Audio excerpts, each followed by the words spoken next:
Hello and welcome to LEMD's live educational series. I am Honey Sagari, founder and CEO here at LEMD, and we are excited that you're joining us today. At LEMD, we're committed to making personalized healthcare more accessible through science-backed education, meaningful conversations, and expert guidance that empowers you to take charge of your health and longevity.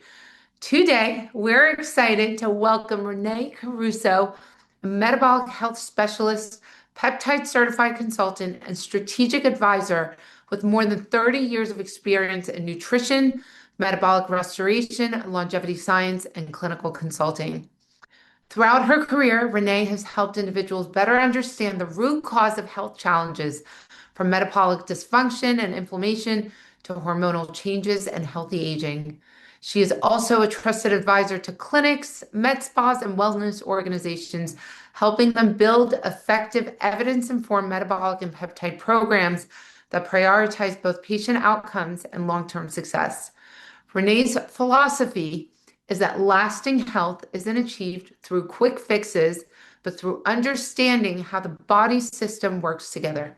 By combining education with practical strategies, she helps simplify complex health topics so that people can make informed decisions about their wellness and their health.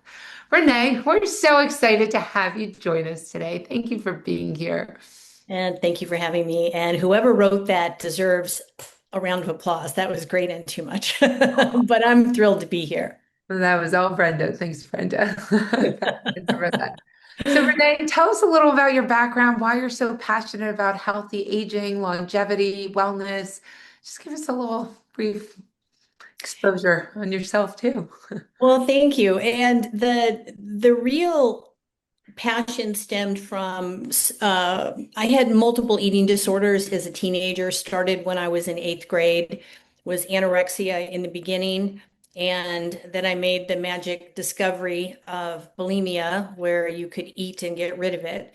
And unfortunately, Mm. the decades of cycling, trying to get a handle on it, trying to learn about food, the professional help that I got, there were just so many pieces that were still missing because there's such an emotional toll that happens during that period of time due to the starvation cycles that it just took so long to get a handle on it. And once I really started to learn about it from a deeper medical standpoint, my mission was to help as many people as I possibly could stop this cycle, stop thinking about food all day long, what I'm going to eat, what I'm not going to eat, when I'm going to eat.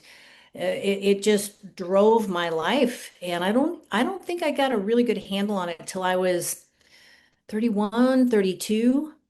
And, Mm. and it was still so much of what I was taught about food was counter to how it actually works in the body.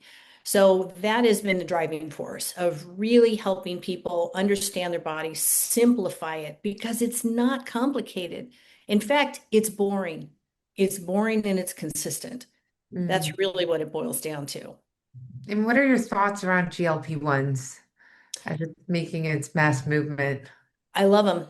I have seen GLPs change people's lives in so many different ways. So if you're a binge eater, right, the semaglutide is phenomenal. That's predominantly who I recommend that GLP for now, because if nothing else, we can start to shift behavioral problems around the food and disordered eating patterns by just turning it off for a while. So we can start to work on the other side of it.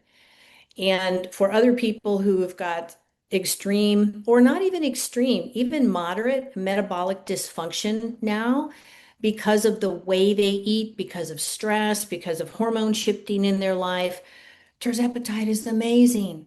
What Mhm. it does in the body to start to shift insulin sensitivity and get some light at the end of the tunnel. And there are some people who, whether it's a genetic component, that they can't quite, no matter how much they work out, no matter how diligent they are about their diet, it just doesn't quite work. It's been life-changing. And at least there's hope at the end now that it's not just, well, I guess this is a character flaw I have that I can't seem to fix, which is what a lot of people think. And it's not. Hmm. Well, I think we hear metabolic dysfunction, and before we jump into our talking about longevity, but so many of us hear about metabolic dysfunction and insulin resistance, and I don't think everyone understands it quite clearly. Do you mind elaborating on what that means when it comes to like holistic health and in general? What does metabolic dysfunction mean? So when I'm looking at it holistically as a client, there's a whole number of levers that we can push on, and everything is going to be dependent on age, body type, their lifestyle, because this is a huge piece and it impacts people more than we realize, and where they're at hormonally from a biological standpoint. And that ties into what part of metabolic dysfunction we kind of need to address first. So basically, metabolic dysfunction is the body's inability to partition energy effectively anymore. And that's generally a part of insulin regulation or lack of insulin regulation.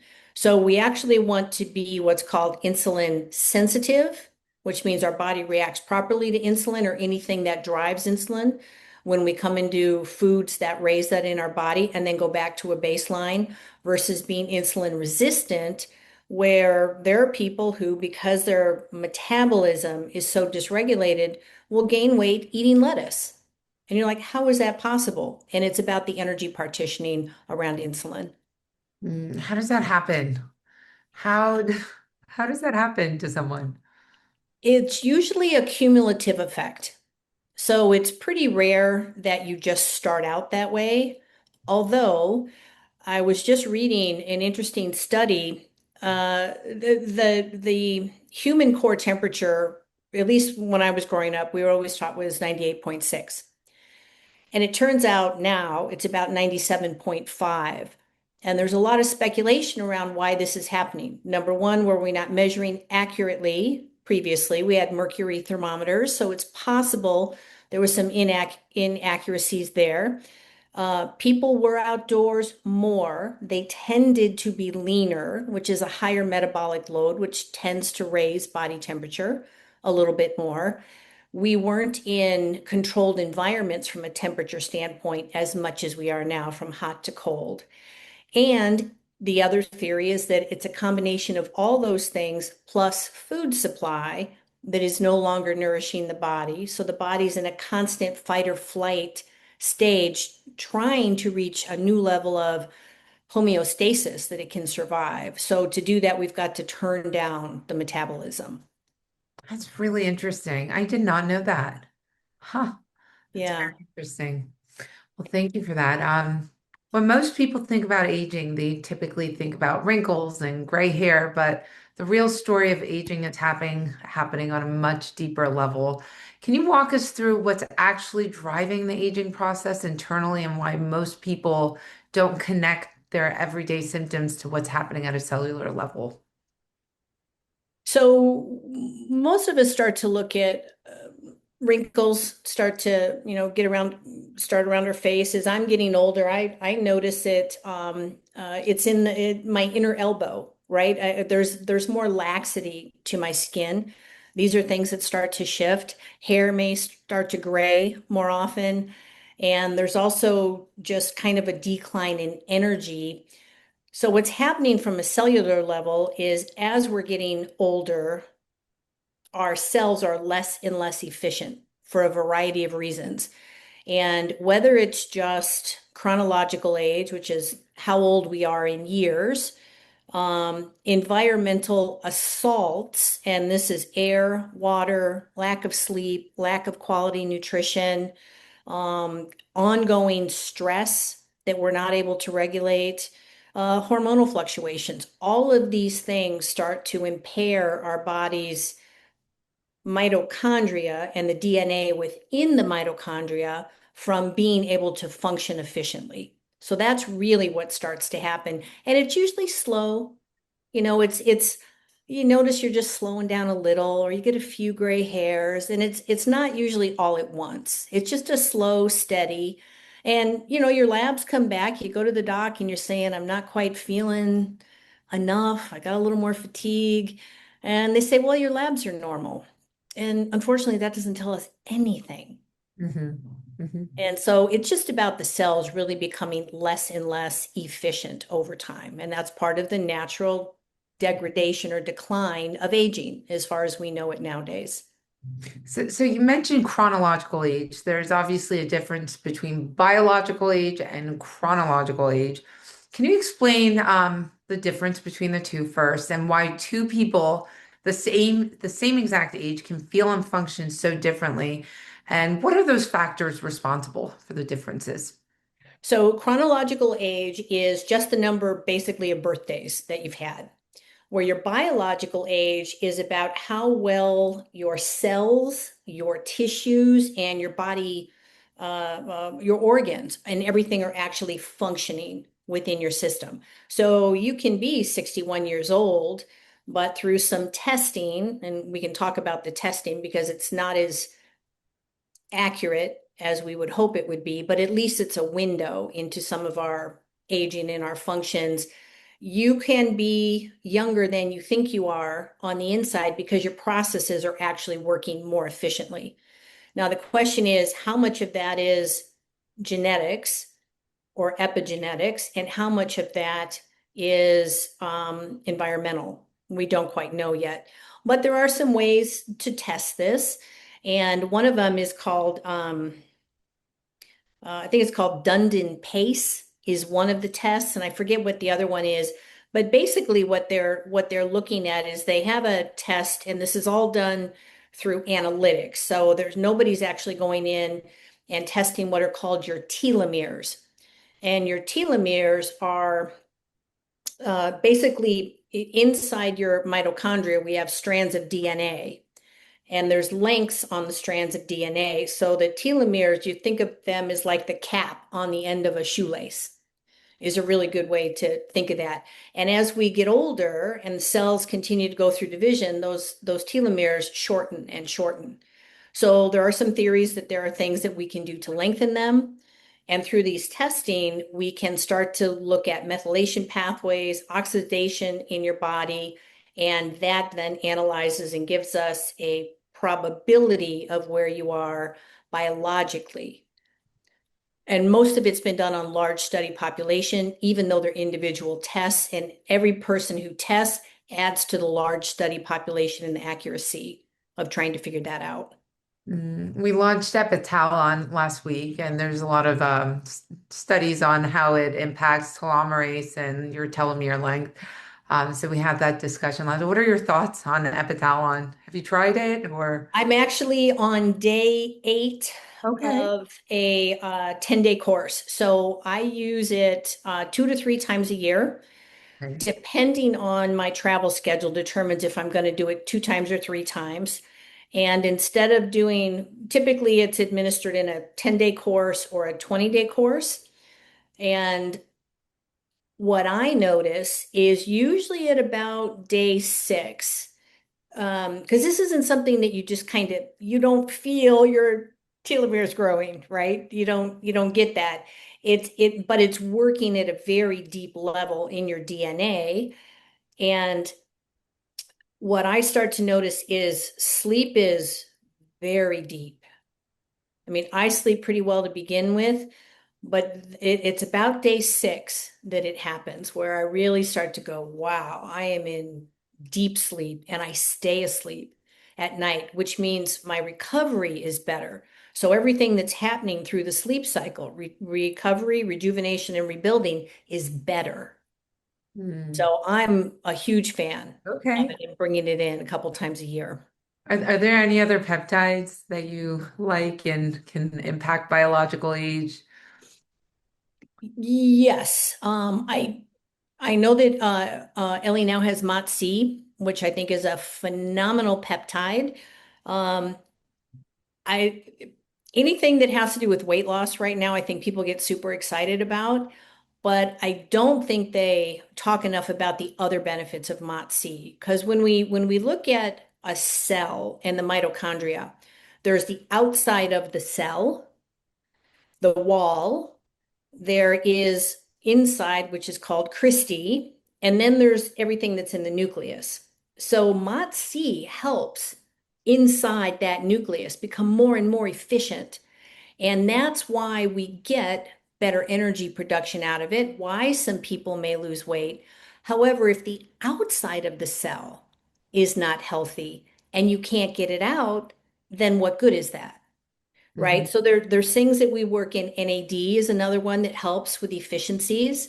So we're looking at how do we improve signal at the cell site, at the receptor site, so we can make things happen. Then how do we improve what's going on in the cell as it's going through all of its processes and oxidation and everything that happens in there, and then rid the body of the detritus that needs to move on. So love MOTS-c, love NAD. Um, We're gonna have SS31 very soon. okay, good, because I wasn't sure if I could say it, Yeah, but we can talk about it. Yeah. that is one of my favorite peptides. And what I also love about SS31, at least according to the clinical studies, because we don't have a receptor for it, you don't have to stop use of it. Mhm. The clinical studies are 18 months with no break. Mhm. And what that does to repair damage, improve communication, increase energy, that's the ball game. That's so exciting to me. So that's probably one of my favorites. Yeah, that's the winning combo for me. Yes. SS31, MOTS-c, and NAD. So that's like you got the full mitochondrial package right there. And I actually switched my NAD because I used to get IVs, but that takes time and money, and it's longer to be in a chair to get the IV, even though I love the sensation of it. But as I began using SS31 and cycled MOTS-c, because there is a process where you can do too much, right? I found that I actually needed to lower my dose on the MOTS-c because I just didn't need it. There was too much, and I would just be wiped out at the end of the day, which is an indication that the dose was too high for what I needed, or my cells were performing pretty well, in which case back it off quite a bit. But now my NAD, I'm just doing it every other day, sub-Q injection, and I feel it again. But I didn't before having done two courses of SS31 and a course of MOTS-c. Mm. Yeah, for someone like me, energy is everything. That's the currency, name of the game. And I travel quite often, so I've found a huge difference. Like that wipeout is completely gone, and I do very similar, but I've reduced my NAD cycling to once every few days, and it's just been a game changer. I mean, I could keep going and going, and Oh yeah. especially when your body's under so much stress with the travel and I have two little kids. I'm single parenting. It's a lot, but I've noticed a huge difference. So thank you for sharing. Methylene blue, I have to ask, thoughts on? I use it in troche form. So I haven't tried it in the capsule form. I love that LEND has it, but I notice a difference with it. Okay, Yeah. yeah. But it's one of those things. Um, I started experimenting with peptides almost 17 years ago and I think I told you this when I met you at the event. I used to order stuff from Russia and I let it sit in my mailbox for a couple days and hoping there'd be no federal agents. I did a lot of research and I'd learn about this stuff and I'd order it and the stuff would come in Russian and I'd have to figure all this out. And I started experimenting early on, and methylene blue was one of those things that's like, wait a minute, that's fish tank cleaner. There's no way. And then you find out they use it in hospitals. Every hospital has methylene blue in it, right? Mhm, Because it's used to bind and chelate toxins in the right dose. mhm, So to be able to get things out, one of the ways I use it is if we're going out to an event, and I know I love Pinot Noir, it's one of my favorite wines. Two glasses is my max, but if there's a third, I'll use methylene blue, and it helps with the detox of it as well. So I really like it. Um, I noticed a huge energy uptick when I first started using it, but that also shifted because of the other peptides. So that's another thing I think when people are starting to play with peptides, there are some peptides that you can use indefinitely. KPV is one. You guys have an amazing blend. Ellie does. Tesamorelin and KPV. Brilliant blend. I don't know anybody else who's doing that. And we can talk about why that's such an amazing blend. But not everything needs to be on all the time. In fact, it's very good to take a break from things from time to time, a couple of weeks, even a month. Because number one, how do you know where you're at? Hormones are an exception. But when we're talking peptides, peptides work in layers, in stair step. And ideally, what we're trying to do is reduce something that is acute or out of balance. And then we need to see if it worked, because how do you know if you don't ever go off of them? And the body also needs to just every once in a while. Hmm. So if you do it really well and responsibly, the way you can cycle and layer and achieve things like systemic inflammatory reduction, well, then you don't need the high dose that you were on for so long because the inflammation's down. Right now, we go on to repair other things and use the peptides as the good adjunct tools that they can really be. Exactly. Those are the additional levers. I just recently, I'm about to turn 40, guys. In just a couple days, I'm going to You're turn just 40. a kiddo. I know. But hormones begin to shift and change starting in your 30s. And so I wanted to catch it early. And recently I've gotten on progesterone and testosterone, another game changer. My God, like Yeah. when it comes to mental acuity, alertness, that brain fog, all of those things, like it's been a complete game changer. What's actually beginning to shift at that stage in your 30s when your hormones begin to shift? And why does it matter to catch it early, long before someone ages over the next 20 years? Can you talk to us about hormones? Oh my gosh, yeah. There's just so many reasons. So, for the men on the call, they may not be able to relate to this other than as they'd relate to it as a partner. But women, we all know that as you're nearing your menstrual cycle, there are a lot of things that start to happen to us emotionally, and it's often different from month to month, year to year. But what happens is as we're nearing the cycle, our progesterone and estrogen are dropping, right, to the point of menstruation where progesterone completely drops out. And all of that creates a, I want to kill something to I can't stop crying. And then it starts to go back to whatever your baseline normal level is. That age 30 is, and I hate to tell everybody this, but that's literally where we're at kind of the top of the bell curve. That's where our body's at its maximum, and now we're on the downward slide. So, what bringing in extra hormones allows us to do is start to just blunt the curve. The reason that's very helpful is imagine I'm postmenopausal now. So imagine that instead of when you've got your cycle, you're up and you're down and you go back to up and then you're back to down, everything is down here, right? So not only is my estrogen, progesterone, and testosterone way down here, I can't get up to here if I want to. Women have estrogen receptors on pretty much every cell in their entire body. Long-term health and warding off a lot of chronic conditions, increased risk in stroke, increased risk in cardiovascular disease, increased risk in diabetes, dementia across the board, cancers go way, way up when the body's out of balance. Our hormones are a symphony. They should play very well together and they should ebb and flow throughout our life. So if we can start to blunt that curve really early, we're way ahead of the game. I'm working with a client right now. She just turned 59. She had a complete hysterectomy in her late 30s. And at that time, they took both of her ovaries. They also did not do any hormone supplementation because this is post Women's Health Initiative, which is a whole other thing we can talk about if we want to, which was a disaster medically. Um, she's 59. She has the bone density of a 90-year-old woman, Wow. and it's because of lack of estrogen. Mm. So right now, at 59 years of age, we're working with her docs. She's getting injections because there is now a new injection in addition to being put back on hormones, right? Estrogen and testosterone, not progesterone, so that we can start to build up her bone health. We need estrogen to develop bone, to maintain bone, and to help with the constant turnover of what's going on inside of our bone marrow.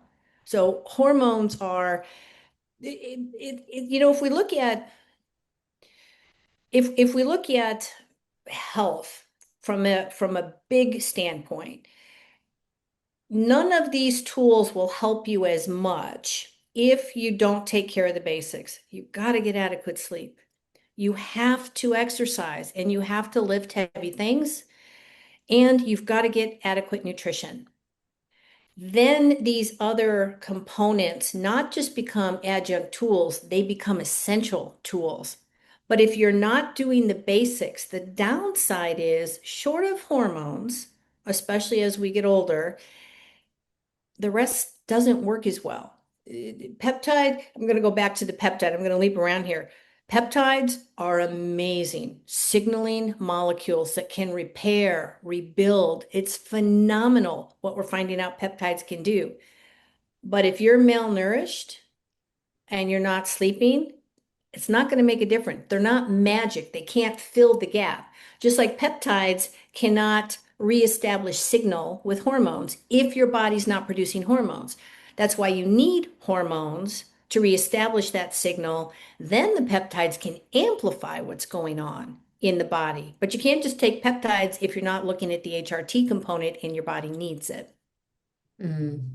I just got a question, and actually, maybe we could segue into that question by Sure. estrogen, progesterone, testosterone, DHEA, pregnenolone. These are hormones that decline simultaneously in midlife. Can you explain how that collective decline creates a compounding effect on how someone feels and why addressing one with the other often falls short? Without the others often falls short. So maybe you could talk about each hormone because we didn't touch on testosterone, what testosterone and progesterone also do for the body, and especially women. And maybe you could make that distinction between men and women since we men have it too. Men have it Yeah. too. So for hormones to a really good way to think about hormones is when we used to have radios in cars. I think we all remember when there was static, when you couldn't quite dial the station in, right? So that's what happens when the body stops producing the hormones. It's just like the divide gets bigger and bigger. So bringing in hormones again allows us to get the signal back in place. That's what we're trying to do, reestablish these connections. And I actually made notes on this because I know this is a really important part. There's three things we need for hormones to be effective. Number one, your body has to be able to produce them. And if they don't, then we need to bring them in a way that creates balance and synergy. The hormone has to reach the target tissue. So now we're getting back to mitochondrial health and cellular health and nutrition. And the cell's receptors and everything downstream have to be able to work. So now we're talking about nucleus, right, in our mitochondria and our DNA. So when we start to look at hormonal health, uh, pregnenolone is one that's not talked about enough, I don't think, and it's a master hormone. It's a cascade hormone. It affects the effectiveness of all the other hormones, and it's huge in cognition. I don't have a male or female client that's using hormones that isn't also on pregnenolone because it's good for men and for women. It has a lot to do with cognition. DHEA, I think women have a tendency to respond a little bit better to DHEA from a conversion standpoint. But what's also going to matter I'm sorry, the DHA and converting testosterone, whatever our body has, it can help convert more of it. It works well in men, but they're testosterone producing. Most men don't use DHEA and testosterone, and I don't know why, because I think it makes more sense. But I see most places pretty much just go with the testosterone for guys. But I think they need more because if you could bring in more helpers to the party, then we don't have to put in as much exogenous suppressing whatever the body's already or still producing at some point. So again, all of these progesterone, estrogen, testosterone, all of us, we have them in our system except for the guys, right? They don't have progesterone. But women, for so often, they're just being given progesterone and maybe some estrogen. And where's the testosterone? If we don't have adequate amounts of testosterone, we're still out of harmony, we're out of balance. And the body wants balance. The body needs balance. We can't build muscle if we don't have testosterone to help us recruit, develop, and maintain muscle. It's another huge piece. So all of this has to work really, really well together. For men, what I found very interesting working with men and the testosterone conversation, I think younger guys are really starting to understand how beneficial testosterone can be when there's a decline. But for a lot of older gentlemen, and I'm not saying it's universal, but it's common enough that I think it's worth mentioning, they don't lose libido first. That's usually one of the last things that go. For men, it tends to be like they're losing their spark, kind of a zest. They become a lot more, meh, it's like they're not themselves. And then they start to get that little tire while everything else is still looking good. And then often the libido piece kicks in and they're like, well, what happened to me? And boy, you can turn that around so fast. But they have the same risk factors that women do: increased cardiovascular disease, increased cancer risk. It has a huge impact. I've seen shifts in men's PSA scores by bringing hormones back in. And I mean positively shifting the PSA levels by bringing balance back into their system, because this is also creating inflammation. Mhm. So all of these things play in, and a lot of our medicine, general medicine, is kind of siloed, where we're just working like in one area. And I understand that. We've done a lot in modern medicine, quite frankly, the things that we've been able to fix. But the body is very rarely siloed in any one thing. Mhm. It all works together. And the body wants homeostasis, and it will turn up and turn down whatever it has to do to be able to survive to make that happen. Renee, you mentioned, let's talk about men specifically. We're seeing, like I talked to my clinician friends, and he's like, I'm seeing 16-year-old, 17-year-olds with testosterone levels of 60-year-old. We're seeing a huge decline in testosterone levels as a general population. Besides age, what are the other causes and factors that are attributing to this decline? So I'm going to try and speak to this from only what I've read from a clinical standpoint. Diet, diet, diet is a huge piece of it. To be on your computer all day or go to school and come home and be on your computer and drink a half a gallon of Gatorade a day when you're not doing any sports, which is basically diabetes water at that point, we're having this horrible impact on the body's metabolism. We're shutting things down. I think a lot of kids are undernourished. If we cannot get nourishment to the body, hormones are for reproduction as a species, right? From an evolutionary standpoint, even though they serve a lot of other functions, it's not as essential as Mhm. we need. So we're starting to see these massive shifts. I think a lack of activity and a higher level of body mass is a huge piece of it. I was working with a 19-year-old. One of the clinics I worked with, the doctor sent me his nephew, and everything was in the tank. And so we looked at a number of things, including GLPs to start to stabilize the insulin problem, which the HbA1c was way high for 19-year-old. And we also started bringing in exercise. We did bring in kisspeptin as an adjunct because he's way too young to bring in testosterone. So I don't think there's one answer.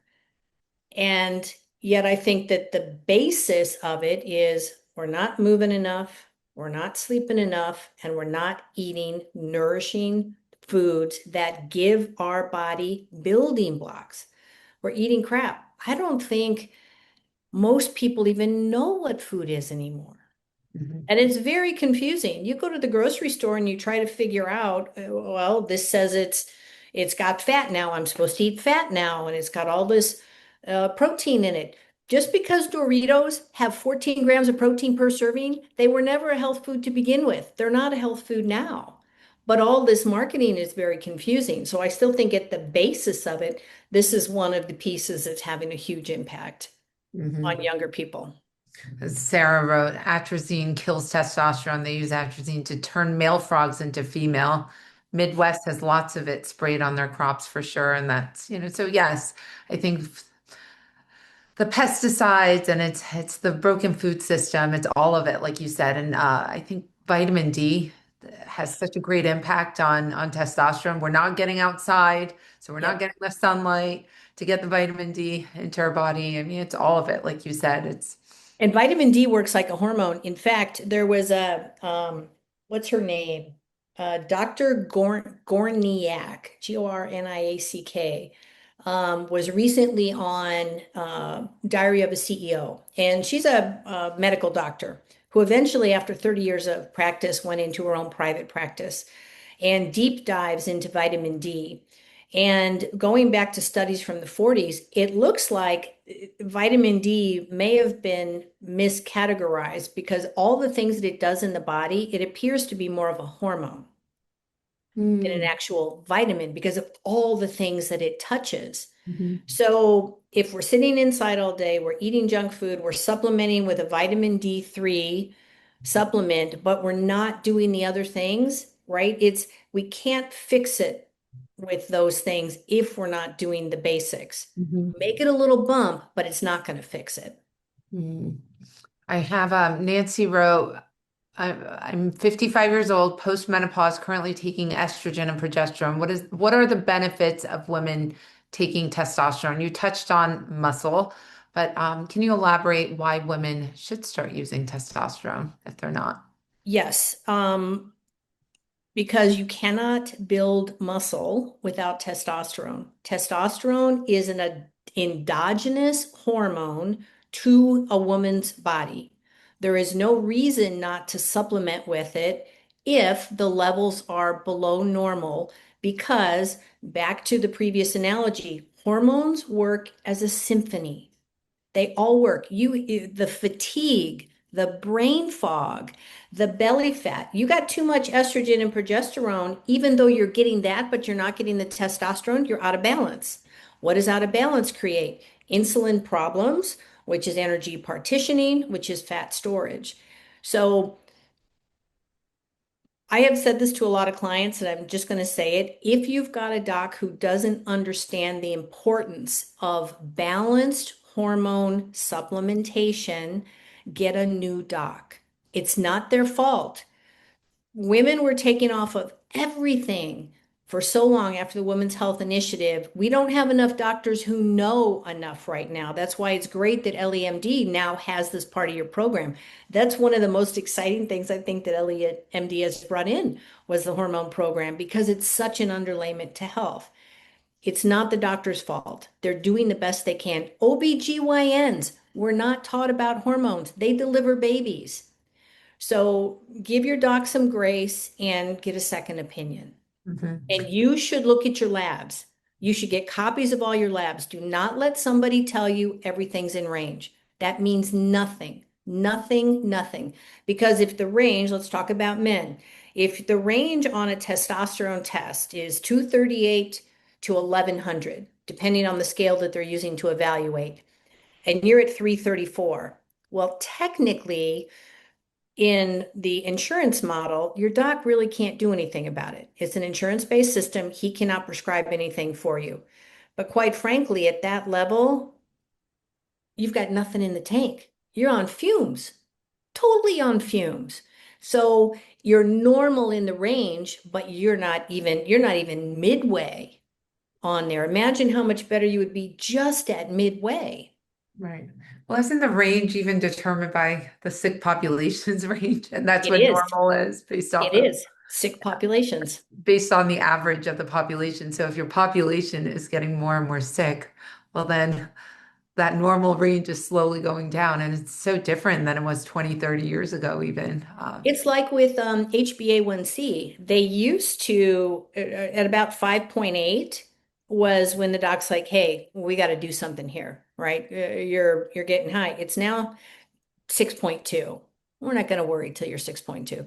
When I'm working with a client, if you're at 5.4, we're already making dietary modifications Mm, because we should be 5, 4.8, somewhere around there. If we want to improve all these other markers for us, if we want to help push back things that can increase the risk of chronic diseases, we have to look at that as something that we work from a preventative scale. And just being below what they say is high on a medical chart is not going to be optimal for you or for your body. mhm, mhm. Well, just you wait. LEMD's HRT program is going to get really, really good very soon. It's coming. We're working on it behind the scenes, and I'm excited with the doctors that we have that are trained in hormone therapy. And so I'm thrilled for what's going to come out very soon, especially with testosterone therapy and so forth. So just stay tuned, everyone. Be a little patient, a little bit more. Um, but I have let me just go through some of the questions while Sure. I'm catching it. I was given birth control from my doctor to help with hormones. Is this the same as hormone replacement therapy? Well, my first question would be, how old are you? Sheila? Yeah. How old are you? Mm, Because if you're younger and we're looking at some, you're 42. 42. 42. Um, so at that age, you're on the cusp of perimenopause. So this may be very helpful for you in terms of reducing some symptoms. Is it the end all be all? Number one, I'd say, how do you feel? Is this making a difference? Have they checked all of your hormones? Because if they checked all of your hormones and the whatever's in the birth control are the ones that really needed some addressing, right? Because one of the things that just bringing in progesterone for a lot of women, especially around menstrual cycles, can eliminate things like migraine headaches. And you can start to sleep through the night. And that's a huge part of repair and rebuilding. But if you didn't actually get to see all your levels, my recommendation would be to say, "Hey doc, can I see what my all my levels are and see if maybe you need some support in that area." Mm. Yeah, I see my doctor won't test my hormone levels, said we know they're low because I'm postmenopausal, but and put me on estrogen and progesterone with no testing. Says we go based on symptoms. I don't have hot flashes, just tired, low mood. Yeah, that happens. I'm gonna say this again, get a new doctor. That's right. And it's not the doctor's fault. It's that's all the doctor knows. It's not their fault. Get a new doctor. So let's move on and I'll come back to questions. HRT is often positioned as a symptom management tool, something you take to stop hot flashes, but there's so much bigger when it comes to the longevity picture. Can you speak to what research shows about HRT's role in protecting long-term health? And we mentioned some of it, but maybe we could elaborate a little bit more, not just managing short-term symptoms. So long-term benefits of HRT. Um, Long-term benefits of HRT, male and female, across the board. Again, we'll bring this back up because I think it's very, very important. Reduces cardiovascular disease risk. And usually what happens is because our insulin gets out of whack. So estrogen is an insulin buffer. It helps with the regulation. So not only do if our hormones get out of whack and then everything declines, we're losing our buffer that helps the body regulate insulin, which leads to metabolic issues. And that seems to be where the game is. If we can control metabolic issues, hormones are a huge piece of it. It doesn't mean at my age right now, What I'm on right now for hormones is what I'm going to be taking at age 90. But I'll tell you, based on what we're finding out, I will still be on hormones in some form by the time I'm 90 because of everything that they do. So, cardiovascular disease risk is reduced. Uh, Stroke risk is reduced. Dementia risk is reduced dramatically. And we now have more studies, especially with GLPs, that that's starting to help. Cancer risk is reduced because cancer, Dr. Thomas Seyfried, 12, 13 years ago, wrote a book called Cancer is a Metabolic Disease. The Medical Association tried to get rid of him. Turns out it's true. Mhm. There are some cancers that are genetic, of course, but what triggers them is metabolism. Just because you have a gene does not mean you're going to get something. What triggers them is lifestyle, metabolism, and all the environmental assaults that we live with day in and day out. So the more that you can regulate that, and hormone dysregulation is something that's categorized as an environmental assault to the body. So, bone health and density, we need estrogen, men and women. There's a reason men have estrogen, and part of it is their bone density too. But we need it especially for health. We need it for cognitive function. That's probably one of the biggest things that we're starting to see in dementia risk categories with the GLPs as well as hormones. So we had when the Women's Health Initiative came out. I don't remember if it was late 80s or early 80s, but basically overnight, the media misinterpreted the study, and women were taken off of hormones, just like Um, across the board. Well, we now have decades of research of what has happened from chronic disease and the increase in chronic diseases. Now, there's other factors. Food isn't what it used to be. We have more ambient light than we ever used to that has huge impact on our pineal glands and other things going on in our body. We have high stress jobs. So there's a lot of other factors where they can't say, oh, it's just the hormones, but it does seem to be a contributing factor.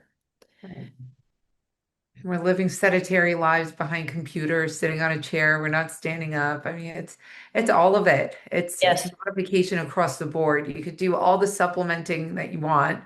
I mean, it's necessary, but some of the factors are lifestyle related. And I read a study on like just a 14-minute walk, the impact that it Mm. has on your body and your health. Just 14 minutes a day, go for a walk, get that sun exposure. Now, let's shift gears and talk about inflammaging a little bit. Okay. It's the chronic low-grade inflammation that builds with age, and it's a lot of people talk about inflammaging in the longevity community. It's being called one of the most significant drivers of age-related diseases. Can you explain what it is, what triggers it, and why most people have no idea that it's happening? So I wish I could say there's one thing. But as we get older, our immune system is not as strong as it used to be. So every year older is a day, sorry, this is morbid. Every year older is a day toward dying, right? We're living and we're dying at the same time, day in, day out. So how we take care of our vessel is very important. So chronic low-grade inflammation can be caused by malnutrition. And there are a lot of people using GLPs who are malnourished. We were seeing B12 deficiencies in the beginning, which is why it started to be combined because people just weren't eating on semaglutide. Now tirzepatide's a little bit better. But now we're also starting to see a lot of B1 deficiencies as well that are showing up. So this is people not eating real food. And why that matters is our body requires building blocks to function. The more you take away, for example, there's a difference between having 3 eggs and having a protein drink, pre-made protein drink, right? Functionally, we're going to get roughly the same amount of protein, but what else is in the egg? versus whey protein powder with nothing else. This is Holy, not a meal. right. This is a stopgap to the meal. We need real food in our systems. So, lack of nourishment creates a chronic issue in the body. In addition to chronic malnutrition, now we have less resilience for our immune system. So now our immune system can't fight things off as well as it used to. So every time we come into contact with something, a healthy person should get sick every once in a while. Honey, you travel extensively. I travel extensively. I got two colds last year. That's normal. Coming into contact, sometimes you get worn down. So a healthy person should get sick from time to time. The question is, how quickly do you recover? Right? And what happens? How sick did you get? And that recovery. So that's a natural part. Your inability to recover from minor colds and things is a sign that the immune system is not working as well. So that creates ongoing low-grade inflammation, high stress jobs, people who cannot turn it off, cannot get from a sympathetic to a parasympathetic state. It dysregulates what's called your autonomic regulatory system so that everything is constantly all the time. Light noise, this is something we don't think about as often, but light noise is something that has a huge impact on our body's ability to come down, to breathe. Incandescent light bulbs, I know they're not as efficient, but you know what incandescent light bulbs had? Near infrared. Right Mhm. now, we got all these LED lights, and these LED lights stimulate the pineal gland. We're not getting the melatonin production that we need to be able to go to sleep at night. So we're staying up, we're on our devices. Then we get in our bed and we're looking at our phone, right? So stimulate, stimulate, stimulate. All of these things which are forcing the body outside of normal eating, normal nutrient absorption, normal circadian rhythms create low-grade problems. And then you just start to exacerbate that with food chemicals and glyphosates and all the stuff that's in, on, and around our foods. And it becomes a little bit of a nightmare around all of it. So I don't mean to say that to scare people, but it's something to be aware of. The closer, and it again starts with the basics. We're not exercising as much. This is a healthier group of people than most. But do you know that over 70% of the American population doesn't exercise? Doesn't even go for a walk a week. 70%. Wow. Wow. I That's didn't. huge. That's how your body starts to move toxins. Mhm. So all of these things create this low grade inflammatory burden in our system. And then you throw on the normal biology of aging and hormone dysregulation, and it just starts to get worse and worse. And one day you wake up and go, man, how did this happen? Mhm. It's slow, it's progressive. And also those glucose spikes that happen suddenly up and down. I mean, it's amazing when you wear a CGM for a month or two, the data that you get. Yes. Um, and then all those little glucose spikes up, down, up, down. Those are little inflammation triggers Yeah. that happen in your body that begin to accumulate. I mean, AGs, the anti-glycolic endpoints, those are other ones that begin to accumulate, like fried foods versus boiled foods. It's all of it. So, I guess for our last question, for someone watching right now who feels older than they should, tired, foggy, gaining weight, not recovering the way that they used to, what would you want them to understand about what might actually be driving that? And where can they start? What's something that just step number one, do this. What would you recommend? So the first thing that I want to say is it's not your fault. I think that that's most important. It is not your fault. Um, we weren't taught about food. We weren't taught about a lot of things that we are finding out are really, really important to helping us live our best lives. So let that part go. It's not a character flaw. You just don't have enough information. One of the first things I would do is get a very comprehensive set of labs. And if your doc won't do it, you can pay to have it done. You can go to LabCorp. I know you've got stuff coming out with LEMD. You need a comprehensive set of labs and you need to understand what they mean. You can chat GPT everything. Don't freak out, but look at what's going on in your body and don't accept you're in range. You're normal. Everything looks good because that doesn't mean anything. What you're trying to look at is prevention. So get a really good set of labs and then start to look at, okay, what's really bothering me right now? Am I not thinking clearly? I have no energy. I've put on this extra weight. Because here's where the brand partners and LEMD can be very helpful. They can start to stair step you. Okay, we got 30 pounds that have been on for a while and I can't get it off. Let's start with something that's, if you've got that on and it's been 3 years, you most likely have some level of insulin resistance. So let's start to work on that with peptides and GLPs that we can move the needle. We've got a hormone program now. Let's address that and get up and move. And I'm just going to say it, stop eating crap. It is the easiest thing to do. If you're buying turkey lunch meat, there's nothing wrong with that. But what should be in the turkey lunch meat is turkey, water, some salt, and maybe some celery. It's a celery powder to work as a preservative. There is no need to eat junk. You can go to 7-Eleven, get a hard-boiled egg or three, and cheese and pickles. So you have a choice. You're not subject to this. You have a choice to start feeling better one meal at a time. Mm. Just the basics. Start with that and use Ellie as a leverage point for you because even if you do go on a GLP and hormones, it doesn't change the fact that you need nutrient dense food, you need to exercise 3 times a week, and you need to lift heavy things, and you need to go to bed consistently and rest. It's that simple, huh? It's that simple. Oh, Renee, I didn't even get through all of my questions, which means that you have to come back. This was just gold advice, just such a fun conversation. Thank you so much for your wisdom and the knowledge you shared with our community. And thank you for being part of our community.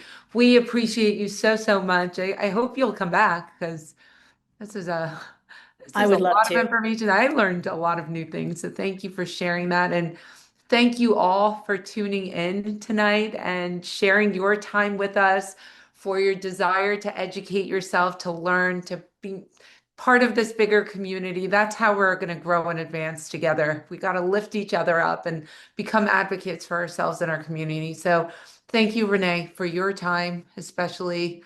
Really appreciate you. And hopefully you'll all join us again next week when we have our next educational series. Thank you all very, very much for being part of this community. I love you. Thank you, Renee. Thank you very much. Bye, everybody. Have a wonderful night. Good night, everyone.